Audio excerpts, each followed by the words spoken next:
Welcome to Zephyr Yoga Inspiration. I offer these podcasts for free, and your support really does make a difference and is appreciated.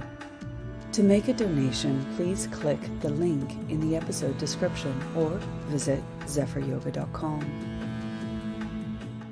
Now, we've been working with these kleshas. The first klesha is avidya, our own ignorance, the distortion over the lens of our perception, of our mind, our energy body, our heart, and our body, our physical body. And what happens when that distortion is present? We notice ashmita, egotism, thinking more or less of who we are, reducing us towards what we think we look like, who we think we are, what we like or don't like, our judgments, our criticisms, our life experiences, is kind of reducing yourself to this limited self.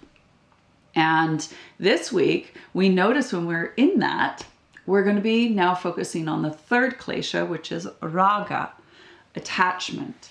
This raga is this chasing, yearning, grasping, dwelling, this hunger of holding on, clinging, or attaching to previous experience pleasures.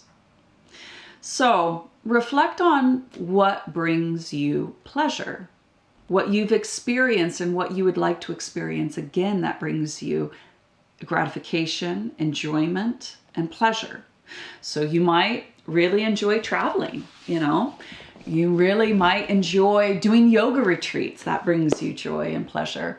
You might like going out for a really lovely meal. You might like going to the pub and having drinks and celebrating a success. You might like gardening. It's heading towards spring and you just can't wait to go out there and dig in the earth and plant some things.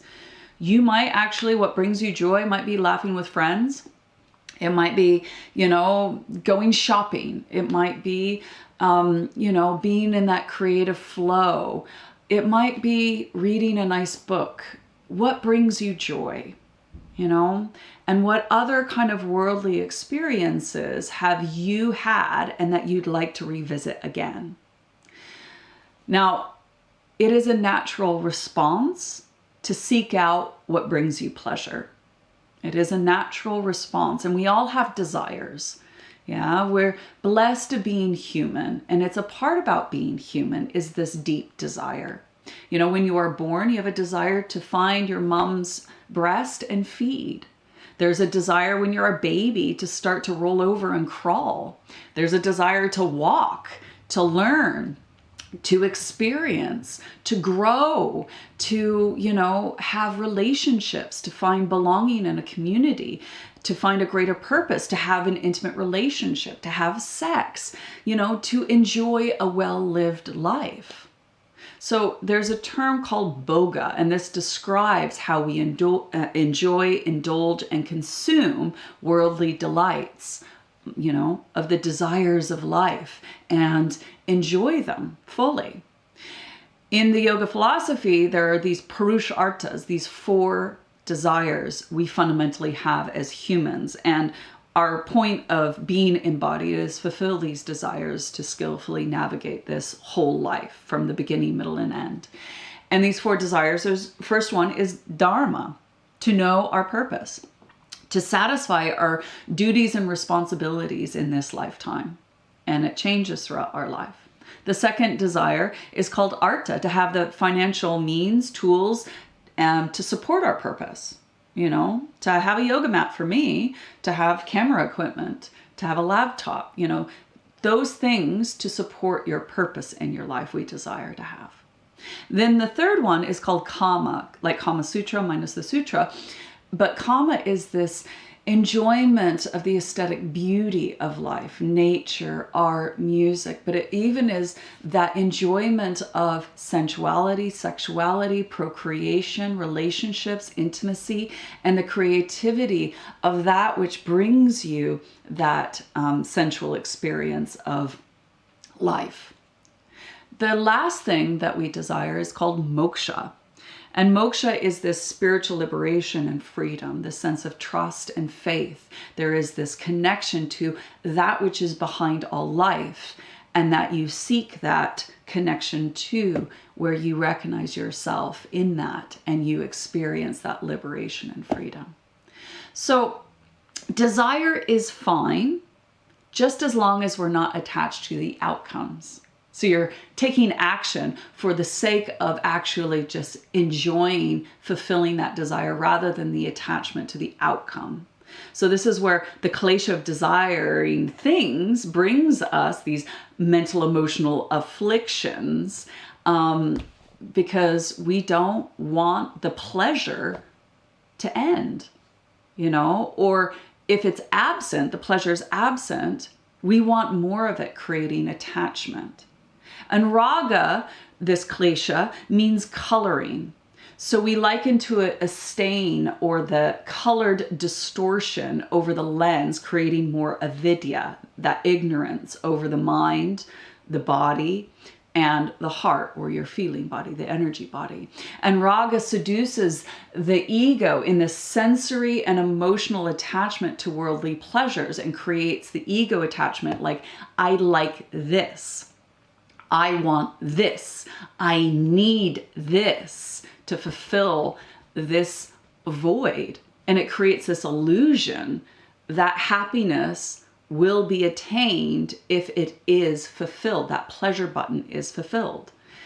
And if desire is not fulfilled, then the experience of suffering arises and we feel very disappointed.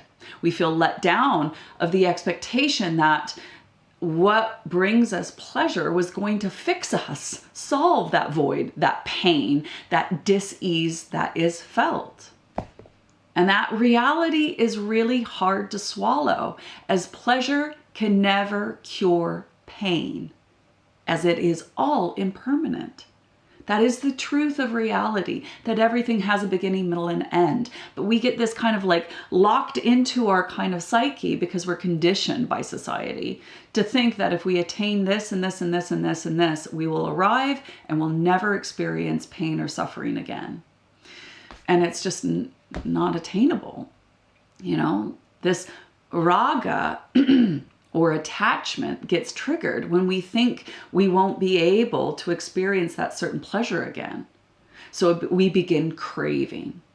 And we form routines to seek out this pleasure. And it becomes a habit. And we receive reward hormones called dopamine when we perform certain routines, habits, and when we act out impulsively, seeking more pleasurable experiences. This is a part of the brain called the striatum, and it's not conscious. It's unconscious, and all its kind of drive is to seek out pleasure. And that's all it's kind of there for. Routines, habits, and impulsivity. I want dopamine, anything that gives me pleasure. Because there's a part of our brain in the back called the amygdala. And it's the feeling part of the brain. It reacts to our feelings, to our actions. It reacts to life circumstances and stressors. It even reacts when we're bored. And the brain seeks out more pleasurable experiences to kind of protect and preserve our existence. The prefrontal cortex kicks in, that's your conscious thinking brain, and going, I know this isn't going to satisfy that itch, but my feeling brain so wants it right now. I want that cupcake. I want that Zephyr's orange trousers. And so you start thinking about how you're going to get it. The food after practice. The yoga clothes that you're going to go shopping for, just whatever, this kind of sense that your brain is just going, I want dopamine to comfort, to soothe and numb this distress, this pain and suffering, even if it is temporary. And this creates this kind of pleasure junkie where we just want more and more. And then all of a sudden, that one glass of wine doesn't hit the spot, you need two. And then you can see how things become more progressive. So in this practice, what I'm going to ask us to do is rest our eyes at one point. This is called drishti. And as you rest your eyes at one point, you'll notice when your eyes want to wander, and notice what you are chasing. what you're craving, what you're yearning for. Because I'll say, rest your eyes at one point, and then there's a part of your brain, your ego, that goes, I think that point's going to be better. And there's like this desire, and you like move your eyes and you go, oh, that didn't fix me. And you go back, no, it was that point. No, it's this point. And it's really funny how we start to wake up to this unnecessary movement of the eyes, constantly seeking something more pleasurable than being here. Whether it's the intensity of the asana, where the strength and the stretching and the intensity felt that you're trying to run away from, or whether you're just bored because you can do the pose and you're like, yeah, I look very yogic, but I'm going to just fantasize about what I'm going to do today. And you get lost in the kind of pleasure button. So the other little technique we're going to use is using a mantra to help contemplate that stable mind, to stabilize the mind in the sound, the vibration, the prana pattern, as well as the meaning of the mantra. And it will be what we did last session, so hum, loosely meaning I am that. That consciousness that is witnessing the pull to crave, chase, and attach for a more pleasurable point, whether it is the actual physical point you're looking at, or whether it's the mental emotional point where you're going to try to find something that brings you previous experience pleasures to fill the boredom or the intensity or the suffering that you're experiencing in practice. And so this is really about the first step of dissolving avidya, so you can actually become more self-aware and see what your mind does and where you go. And starting to then, the second step, self-study. This helps dissolve that egotism, because you go, wow, look at where my mind just went.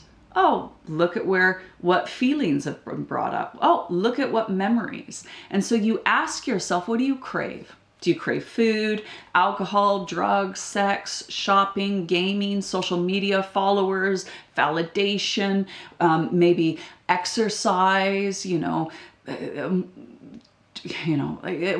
think about, what do you normally crave? And then starting to look at, why do you crave it?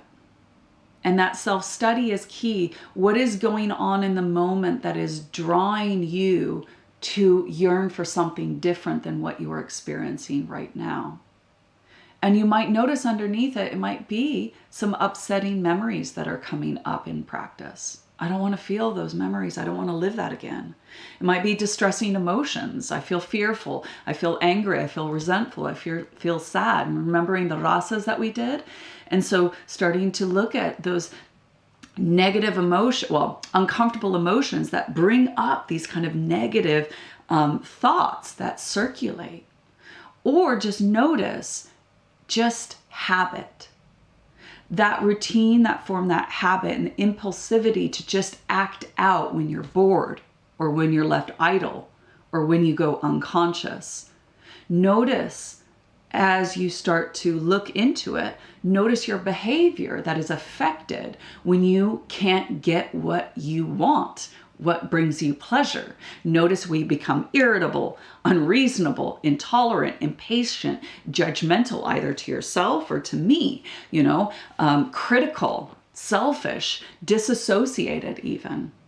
So in the Gita, the Bhagavad Gita, there's this part that says unfulfilled desire, or raga, turns into anger, which leads to more ignorance, more avidya. So when we don't get what we want, and you'll notice this when I ask you to put your eyes there and you're like, but I want to itch. That feels pleasurable. Or I want to move my eyes around. Notice you get a little bit of pang of like, oh, that anger comes up. And then there's this kind of sadness because you recognize, oh, I'm finding it so hard being human. So remembering what we did in the kind of rasas, of bringing in more courage, of love, of wonder, of joy, and then to lead you towards that calmness. And in this practice, can we delay the gratification? Can you delay the gratification and notice what your ego does? how you reduce yourself to the attachments of the stories, the commentary, and then give yourself a hard time? Can you be nicer to yourself? And how does your attachments to pleasure, your craving, color the way that you perceive this moment? I don't like this practice. I'm rubbish at this practice. And notice, who is that? What is that? And so this is the terms that we've been using is abhyasa and vairagya. Abhyasa is a focused, diligent practice. You chose to practice here, right now. Not 5 minutes ago, not in 5 minutes time, but here right now. You let go of the day you've had, the day to come, and be here right now practicing. And as you practice, what you're trying to do is wake up to this moment, and you observe, self-study, all the stuff that you are witnessing, the commentary, the storytelling, everything that is kind of going on, and you practice vairagya, letting go of sensory observation. Stop adding to the story. Stop adding to the commentary, and lost in fantasy or thought. You go, oh, there I am thinking again. Oh, there I am trying to avoid this moment again. Oh, interesting. And in that way, you neutralize, practicing, remaining present, being here now, waking up to moment by moment awareness, and seeing the simplicity of the practice, trying to teach you that everything is impermanent, that everything has a beginning, middle, and end. But what is consistent is consciousness. What is consistent is that wakefulness, that light of consciousness that is peering through your eyes and noticing what has always been there, what will always be there. And in that, we start to then awaken. And that is the point of our practice, is to awaken of how to draw that mind back home to our bodies and rest in the self as the self, awakening and freeing ourselves from this mortal coil of the everything that is impermanent, and recognize the permanence of what is there, consciousness. So this is why setting an intention is so important to practice, because you're going to struggle. Life is struggle. Life is pain. That's the first noble truth. And so looking at the origin of why you're struggling and not reaching for attachment or your pleasure button. So setting an intention will help anchor, create more meaning. So what is between you? What is that obstacle between you and feeling at one, at home, at peace, serene, connected right now? And so you form that intention. And in that, you direct your practice to actually fulfill that intention. So you can leave off this mat feeling that you are clear and that you can go and do your Dharma, that you feel that you can attain the tools to support your Dharma. You feel that you can really enjoy the blessings of life and feel that trust and faith that it's going to be okay. So those 4 fulfillment of those 4 desires. And, this creates more meaningful connection. This creates fulfillment in our life today, a deeper contentment within, and a freedom from what is causing you pain and suffering. If you would like to continue to practice, find out more information about the topics discussed, or to donate to this podcast, please visit zephyryoga.com or follow the link in the episode description. I thank you.